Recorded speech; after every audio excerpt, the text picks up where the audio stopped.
Ayyee walakkaa filannaa erga sanaas kana filannaa sana booda viidiyoo jalqabaa bakkuma ta'e irraa buufattu fakkeenyaaf tiiktookii viidiyoo midhaan irraa bakkuma ta'e irraa buufattu fakkeenyaaf amma viidiyoon koo kunooti viidiyoo kanan buufadhe qabaa tiiktookuma irraan buufadhe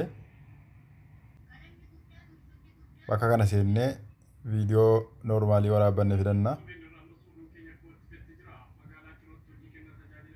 noormaaliin viidiyochaa kunooti.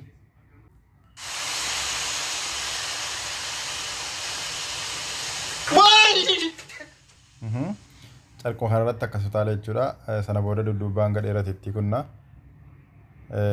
ni haa hanga dheerate dudduubatti kunna erga kunnee booda bakka kanarra kunne baagiraawundii isaa qofa balleessina waa takka waan akkasuma qabu baagiraawundii as rukunne bakka kanarra kunnaa yoo inni magariisa ta'e as rukunne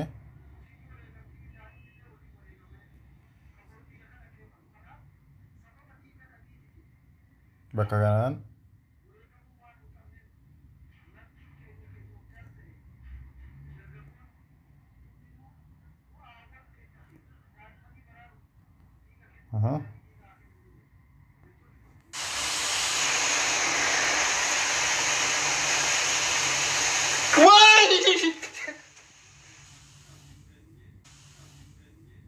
kanuma sagalee barbaadan bakka wanti itti fidattu asiin fidattu gaa sagalee irratti dabalaa barbaadan daawunloodii gaa ittiin gootanii